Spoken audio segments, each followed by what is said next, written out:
আসসালামু আলাইকুম ওয়া রাহমাতুল্লাহি ওয়া বারাকাতুহু। আহলান ওয়া সাহলান মাহে রমাদান। ইন্নাল হামদুলিল্লাহ ওয়াস সালাতু ওয়াস সালামু আলা রাসূলিল্লাহ ওয়া বা'দ। দেখতে দেখতে আমাদের মাঝখান থেকে রমাদান মাস শেষ হয়ে যাচ্ছে। একটি আমল না করলেই নয়। আজ আপনাদের জন্য আমি এমন একটি আমল নিয়ে এসেছি যে আমলটি করলে ইনশাআল্লাহ বলা যেতে পারে আমরা সফলকাম হব। সেটা হচ্ছে লা ইলাহা ইল্লাল্লাহ, আল্লাহর জিকির করা, ইস্তিগফার করা, আল্লাহর কাছে বেশি বেশি ক্ষমা চাওয়া, জান্নাত কামনা করা, জাহান্নামের আগুন থেকে পানা চাওয়া।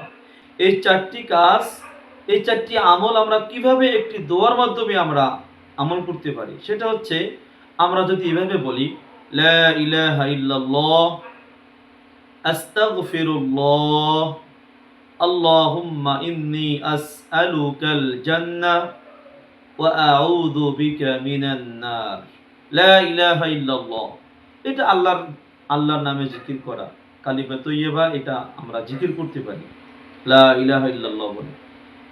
ইস্তিগফার, আস্তাগফিরুল্লাহ, আমরা জানি যে মুহাম্মদুর রাসূলুল্লাহ সাল্লাল্লাহু আলাইহি ওয়া আলা আলিহি ওয়াসাল্লাম তিনি দৈনিক 100 বার এই ইস্তিগফার করেছেন।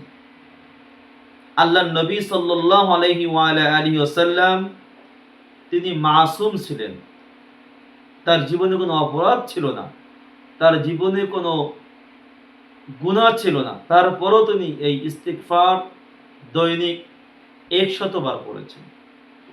আর আমরা আজকে ইস্তিগফার করতে পারছি না, তাই এই ইস্তিগফার আমরা পড়তে পারি।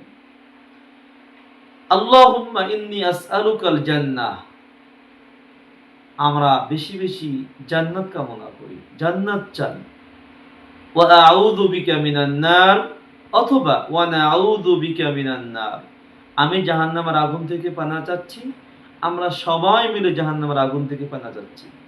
তাই এই আমলটি যদি আমরা করি অবশ্যই আমরা সাকসেস হবই ইনশাআল্লাহ।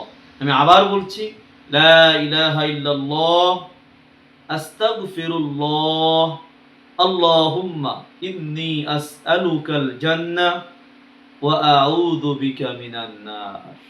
আসুন ভাইয়েরা আমার, এই আমলটি আমরা সবাই সব সময় করি, সালাতের আগে পরে, সিয়াম রেখে, কোরআন তেলাওয়াত করার আগে পরে, যখনই আমরা ফ্রি থাকি তখনই আমরা এই আমলটি করি। যে কয়দিন আছে এই আমলটি আমরা কেউ ছাড়বো না ইনশাআল্লাহ।